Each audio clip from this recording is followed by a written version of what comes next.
Last week, I was invited by the College of Law at Florida International University here in Miami to give a talk to a group of graduating law students about being digitally tidy. And the director reached out to me because he recognized that these students are about to walk into jobs where the volume of digital information coming at them every single day is going to be like 10 times what they were dealing with in school. And he wanted them to go in already knowing how to handle it before the flood started. And I thought, yeah, that makes complete sense. We talk so much in schools about study skills and writing and research methods, but nobody teaches students how to organize our physical spaces, right? I've said this before on the podcast. And we don't teach them how to organize their digital spaces either. So these law students were in what I call a golden window, that stretch of time between finishing their student systems and really starting their professional ones. And their habits haven't hardened yet. And habits that are formed in a transition like that are easier to stick, I think, than habits that you try to change once you've already been doing that job for a while. And just before I started my talk for them, I thought, every working mom I know deserves to hear this too. Most people don't sort through their digital life until something forces them to, right? Like when you get notified of a data breach, or you just can't find a file that you kept, or one of those awful moments when you're under pressure and you simply cannot find the thing you need. But you don't have to wait for a crisis. Now, I know you're not a law student. You already have a life, maybe kids, a job, a home, a schedule that runs at full speed on most days, which means your digital chaos has probably been building for a while, maybe a long while. But the good news is it's really not a huge headache to get it under control if you keep it simple. And that's what today is about, some simple, choosy things that you can do to bring more calm to your digital life.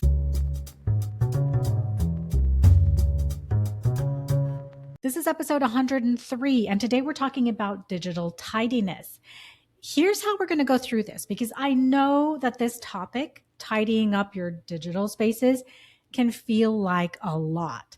So first, I want to share why being digitally organized matters. And I mean, beyond just, it would be nice to find my files, there's real research here. Then I want to talk about what digital organizing actually is, because I think that most people picture it as this huge, complicated project, and it's not. It doesn't have to be. Then we're going to go through a simple framework for your file structure that I think is going to click for a lot of you. And then I'll give you 3 habits that make all of this stick over time. And finally, I'll walk you through some of the most common digital areas of your life, like your phone, your email, your browser, photos, passwords, with simple, specific ideas for each one. That's going to be like the quick start section. Okay, so let's go. So working moms are bombarded with digital input from multiple directions at the same time. You've got your work email, Slack or Teams, the school portal for each kid, the class app, the sports team app, family group chats. You've got social media, newsletters you subscribe to at some point, notifications from the apps that you haven't opened in months. And here's what the research says about all that. Researchers at Princeton did a study published in the Journal of Neuroscience where they found that when your brain sees a lot of stuff at once, those things are all fighting with each other for processing space in your brain. And they called what happens mutual suppression. Now, this stuff that you see can be lots of things on your physical desk, like when you're sitting down to work, or a bunch of stuff on your computer. Your brain responds to a messy computer desktop the way that it responds to a messy physical desk. And mutual suppression means that your brain can't process only one of those things at a time. It tries to process everything, which means the entire signal degrades. Your focus is way lower than it could be if you were focusing on one thing at a time. So that chaotic downloads folder you've got, the 47 tabs open on your browser, the inbox with 3,000 unread emails. Your brain is registering all of that, even when you're not actively focusing or working on those things. That is cognitive load and it drains you. And then there's a study from Florida State University, FSU, published in the Journal of Experimental Psychology that found that receiving a phone notification, just receiving it, not even looking at it, responding to it, still significantly disrupted performance on an attention demanding task. So the brain registered the alert regardless of whether you pick up your phone or not. Now, I really, really want you to hear this. Being digitally tidy doesn't have to be complicated. It's not about creating the ideal folder structure on your computer or adding apps to your phone that set a screen time limit or anything like that. No. Being digitally tidy is a choosy decision you make about what deserves your attention and what doesn't. When people think about organizing their digital spaces, their laptop files, the stuff on their phone, their messaging apps, their passwords, well, they tend to picture this massive project. Like, I have to get a perfect organizing structure in place or it's just not worth doing. And so nothing happens because perfect is the enemy of started. So here's how I want you to think about this instead. Organizing your digital life isn't about the structure. It's simply about retrieval. How fast can you find what you need, when you need it, under pressure, without having to think? The faster you can find something, the more efficient you're going to be. And to have fast retrieval, you need two things. You need to know where you want to keep things, and you need to actually put things there consistently. That's it. That's the whole organizing system. Where does this live? And can I put it there right now? And the concept I use to make this simple is what I call the simple single. One location for like things. Think about your sock drawer. You know where your socks are, they're in the sock drawer. So when you need your blue socks, you go to the sock drawer. After you wash your socks, you put them back in the sock drawer. The system runs itself because there's only one answer to the question, where do socks live? But what would happen if you kept some socks in the sock drawer, some socks in a basket in your closet, some socks in your gym bag, and some socks in your car? Well, then, when you need to find your blue socks, you now have to think about, hey, where could my blue socks be? Do I need to look in all four places? It gets complicated and it takes much longer to find what you need. Now, apply that to your digital files. The problem that most people have is that something could be in two or three different places. Is this file on my laptop, in Google Drive, in Dropbox, in my downloads folder? Is it in the folder I emailed to myself last March? When you have more than one possible location for a type of file, you have built a retrieval problem. The simple single says pick one. Your laptop's hard drive is the most common place, or maybe one cloud service. There should be one answer per category and then just be consistent about it. Okay, so now let's talk about what to put in that one location, because this is where most people get themselves into trouble.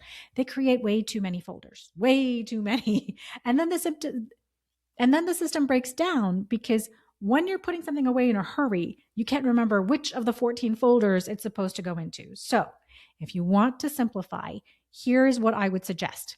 If your laptop hard drive is your primary storage, you want at the top level two main folders, one for work and one for home. That's your first level. And I'm assuming here that you use one device for both home and work stuff. Now, if you have a work only device, of course, you wouldn't keep any personal home stuff on there, okay? Now, inside each of those two folders, work and home, you're going to keep the subfolders minimal.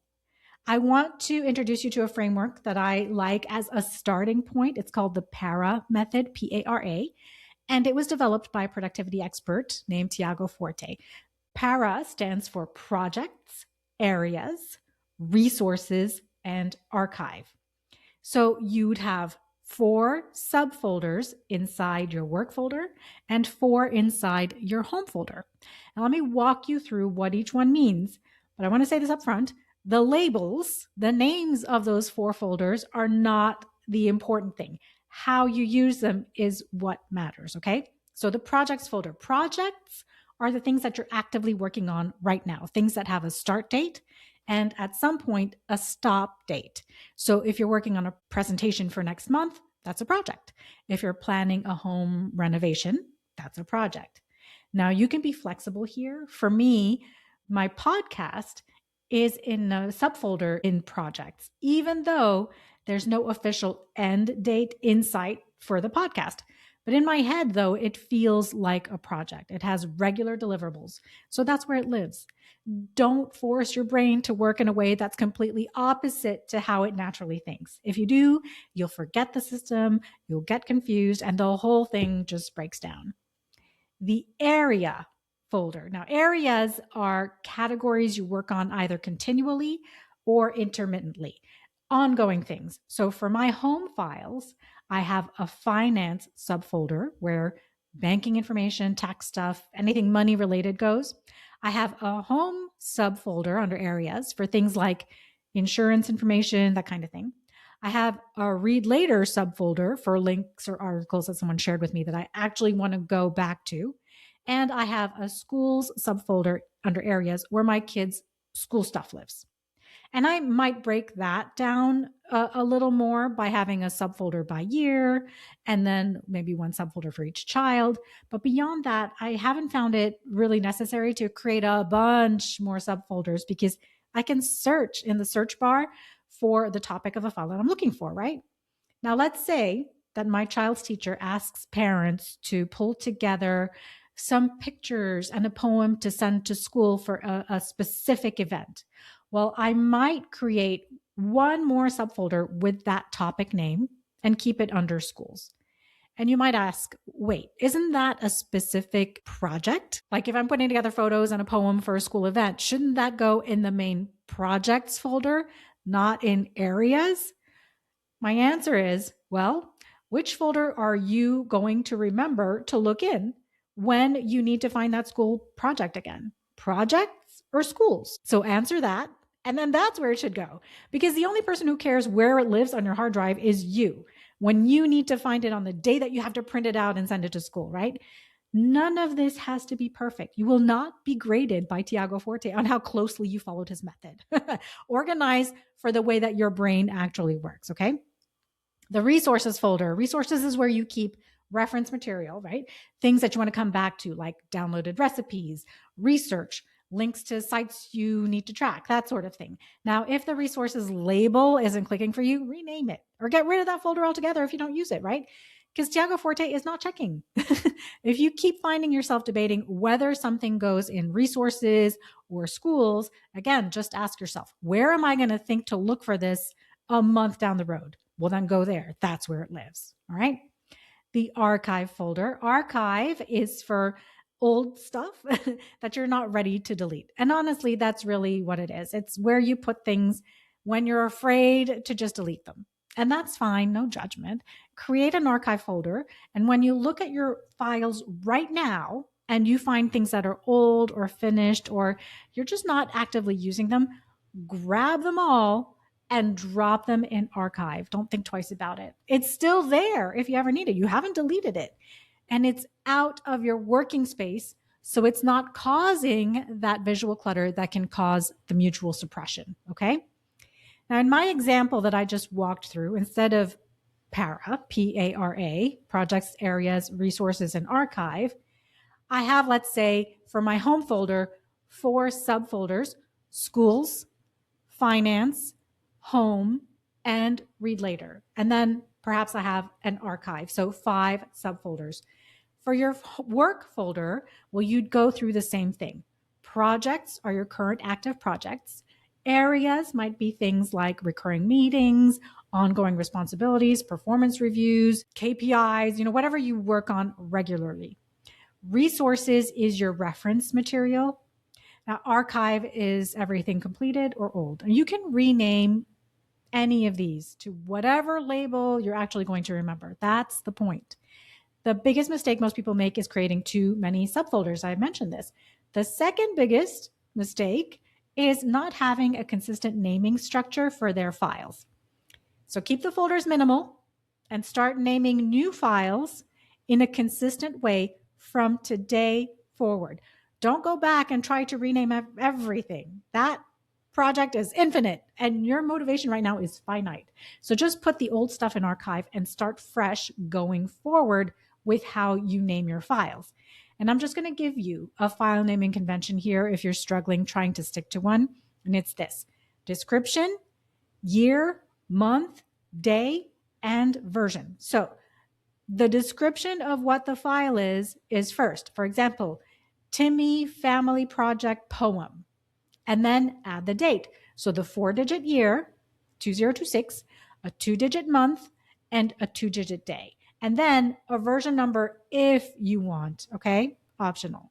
So the full file name here would be Timmy Family Project Poem 2026 01 30, because let's say the event was on January 30th, okay? Some people might argue that the date should come first because then the files arrange themselves chronologically by date, right? By number. But when I want to find Timmy's file again, am I going to remember the date of that event? Or am I going to remember that it was Timmy's Family Project? What search term would I search by? For this, the name would better serve me, and that's what I recommend, okay, for most people. Now, you now have a folder system sitting on your hard drive, but it doesn't do anything to stay organized by itself. What makes all of this actually work over time are habits. And there are 3 simple digital tidying habits that you put into place to make this all stick. The first is the daily close, which takes 2 minutes at the end of every workday. So before you close your laptop every day, you clear your computer's desktop. So file everything that's on the desktop or delete what you no longer need or move it into one temporary holding folder on your desktop so it's not causing visual clutter when you open up your laptop the next morning, okay? You will deal with your browser tabs, close what's done, save what you actually need. And I'll tell you how to do this coming up in a little bit. Clear or file everything that's in your downloads folder and take a quick pass at your email inbox. So you'll flag your action items and archive the rest. I'll get more into that in a little bit, but that's just 2 minutes before you close your laptop. That's the daily close. The second digital tidying habit is the weekly digital reset that you do during Friday planning. Friday planning is 15 to 30 minutes on Friday afternoon before you close out the week. And I know Sunday night planning is really common, but I want to make a quick case for Friday instead. On Sunday night, you're in stress mode. You're thinking about everything coming at you the next week. Offices are closed. So if you realize you need something from a colleague, you can't get it. And you're eating into your weekend, which means you're starting Monday having already given something personal up, okay? Friday afternoon is different. You're still in work mode, but you're kind of like in weekend mood, right? Everything is still open. If something comes up as you're planning, you can still deal with it. And it's built on work time, not on your personal time. You close the week with clarity, and then you actually get to have your full weekend. So during Friday planning, your weekly digital reset is 10 to 15 minutes of digital maintenance. And what you're going to do then is you'll file anything that slipped onto your desktop during the week. You'll clear screenshots from your camera roll, and I'll tell you how to do that easily coming up.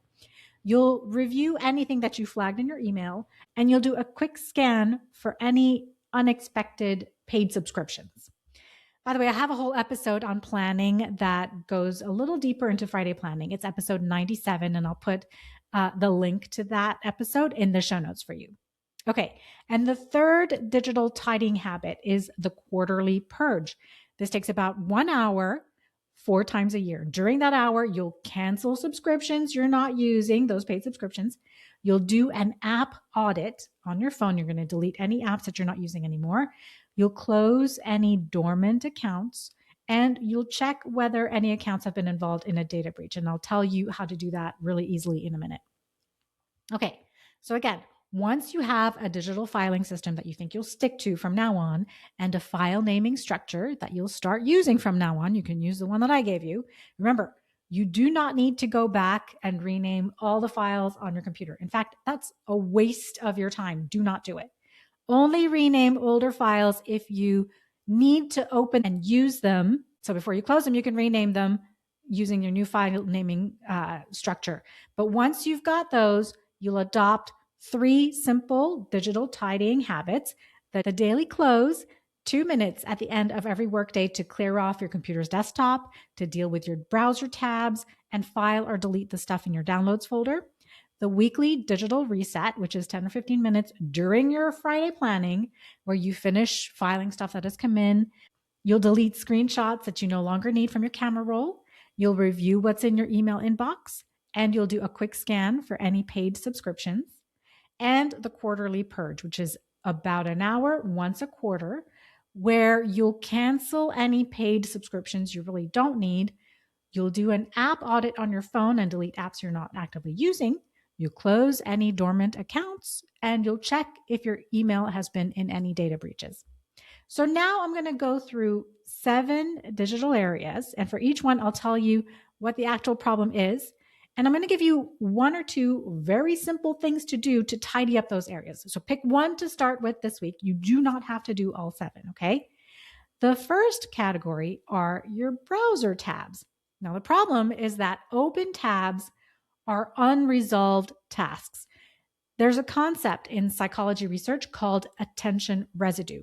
When you switch away from an unfinished task, part of your attention stays on it, even as you try to focus on something else. So every open tab is a small, unresolved thing sitting in the background of your brain. Most of the tabs you think you'll come back to, guess what? You won't. Close them. For the ones that you really want to save, use tab groups. This is a function built into Chrome, Safari, and Edge now, or use your browser's built-in reading list. You can simply Google for instructions for how to use tab groups or the reading list. But be choosy about what you save. Saved tabs that you never go back to, they're just digital clutter, right? The second category, photos. The problem is duplicates and screenshots that never get deleted. So use your weekly reset to batch delete screenshots. Just go into your screenshots album. Yes, there is now a built-in album called Screenshots on your phone. Look for it. Go to that screenshots album once a week and clear out what you don't need. It takes 2 minutes. And here's something we're thinking about. The most durable backup of a photo, according to professional photo organizers, is actually a printed photo. That's because, according to them, technology changes, file formats change, cloud services change their terms, but photo organizers say that a printed photo will last for decades, right? So you don't have to worry. So if there are photos that really matter to you, print your favorites. The one with your grandparents, a couple of baby photos. It's probably worth it to have both electronic versions and a printed copy, okay? The third category, messaging apps. The problem here is old threads that you've never cleaned up, media storage filling up your phone storage in the background, and important information that's left floating in a chat where it's hard to find when you need it. So what you're going to do is archive or delete dead threads. If the relationship is over or the context is over, that thread can go. Leave any Slack or Teams workspaces that you haven't gone into in 30 days, and clear your media storage. In WhatsApp specifically, go to settings, then storage and data, then manage storage. And you can see everything sorted by size and batch delete what you don't need, okay? Remember that when someone sends you something important in a message, like an address, a document, or a link, move it immediately to where it actually belongs. Don't just leave it in the chat. If that app goes down, or you switch phones, or the conversation gets deleted, you're going to lose that information. Category 4 is your phone. The problem here is just too many apps, most of which you haven't touched in months, and notifications going off constantly. So treat your home screen like prime real estate. Your first screen should have only what you use every single day and every single week. All the other apps should go on a secondary screen or in the app library. And here's something I really believe: friction is a feature. If you have to scroll to find TikTok, you've built in some friction to opening the app, and then you open it less. That's not an accident. That's a choosy organizing decision you can make about your own attention, okay? Also, every app defaults to have notifications turned on. That is not your setting, that's the app's setting. Based on that FSU study I mentioned earlier, receiving a notification, just receiving it, not even responding, disrupts your attention. So go into your settings, go to notifications, turn everything off, and then opt back in selectively, only for the apps where a notification actually helps you. This change alone is worth doing this week, okay? The fifth category is email. Okay, don't be scared. With your personal emails, the biggest problem, honestly, is subscriptions. They are the root of most of the inbox chaos. If you're on Gmail, there's now a built in manage subscriptions tool. So start there. Outlook has one too under settings, then mail, then subscriptions. There are some tools that you can subscribe to for 1 month, let's say, that make unsubscribing and deleting really, really easy. A couple of those are Leave Me Alone and Clean Email. I'll put links to both in the show notes for you to take a look. You can subscribe to them from 1 month, use it to get control over your inbox, and then stop the subscription, okay? Don't let it continue on. One caution, if you come across tools called Unroll.me or CleanFox, I used to recommend those, avoid them. Both have been found to sell your inbox data to market researchers. So I would start by using your email's built-in tools instead, or try Leave Me Alone or Clean Email. Now, the email organizing system that I use has 3 parts, just 3. You can call them 3 folders, okay? You've got your inbox, of course, and I want you to view your inbox as things that still need your action on them. Every email in there requires something from you. You need to process it or move it at some point. It doesn't just sit in there forever, okay? Waiting on is your second folder for things where the ball is in someone else's court. You're waiting for a reply or an action from someone else here. You need to check this folder once a day and then follow up if something's overdue. And the third folder is archive. Archive is everything else: resolved emails, reference information, things you might need to find later, things you want to read later but don't have time to right now. Not things that you still need to reply to, right? Those stay in your inbox. The archive can be for those emails you're afraid to delete, just like in your file structure. The magic of this archive folder is search. You don't go in and just browse your archive. You search it for what you're looking for. Most email services have strong enough search functions that you don't need a complicated folder system in your email, okay? Category 6 is paid subscriptions. The problem here is the set it and forget it model. Once you subscribe to something online and your subscription keeps running, it just continues. Most people underestimate how much they're spending on subscriptions by about 40%. Now, as I mentioned before, when we were talking about the 3 habits of digital tidying, checking and cleaning up your paid subscriptions is a quarterly purge habit. So pull up your credit card or your bank statement once a quarter, filter for recurring charges, and then go line by line. And for each one, you make one of 3 decisions. You cancel the subscription, or you downgrade it, or confirm to yourself that this is an intentional subscription that you want to continue paying for, okay? And the final category I want to give you a couple of tips about tidying is your passwords and dormant accounts. This one I want you to take really seriously. Every old account that you've ever created that's still open somewhere is your data sitting in a database that you've forgotten about. And if you've reused passwords across accounts, which most people have done at some point, one breach can turn into many. So what do you do starting now? Use a password manager. In password managers, you only need to remember one strong master passphrase, and it handles everything else. Good options here are tools called, one is 1Password, which is a paid annual subscription. And as of this recording, it's about $36 a year. Proton Pass has a free plan and a paid plan. Their starting paid plan is similar to the cost of 1Password. And Bitwarden, which is free. I'll put the links in the show notes for you for each of those. Also, turn on multi-factor authentication on every account that offers it. And then go to haveibeenpawned.com. It's free. It takes 30 seconds and it's trusted by governments and security professionals. You enter your email and it shows you every known breach that your email has appeared in, what data was exposed, and when. If your email shows up in a breach, change that password immediately. Have I Been Pawned is spelled a little funny. I'm putting the link in the show notes for you so you can go there. So I want to come back to where we started, those law students at FIU. They're in an enviable situation right now. They have a clean slate. Their professional habits haven't formed yet. They have the chance to do this right from the beginning before the flood of information starts. But you have something that they don't have yet. You have the experience of knowing what it actually costs when your digital life isn't in order. The searching, the low-grade stress of an inbox you're avoiding, the notifications pulling your attention away from the people right in front of you. You already know what it feels like, which means you also know exactly what you stand to gain. You do not have to tackle everything today. Here's what I'd suggest, okay? Be choosy this week and consider doing these 3 things.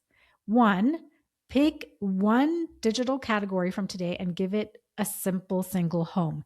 Maybe it's simply creating a work folder and a home folder and just moving your current folder structure, just like it is now, into those 2 primary folders. That alone will clean up your visual field when you come into your computer every day. 2, schedule your weekly reset. That's 15 minutes during your Friday planning every Friday afternoon. Add it to your calendar now and then protect it. And 3, go to haveibeenpawned.com tonight if you can. Even if you do nothing else from today's episode, do that one. The habits that you build from even one of these 3 items is one that you can carry forward. I understand how you might think that it's too late to start fresh and get your digital spaces organized, but I promise you it's not.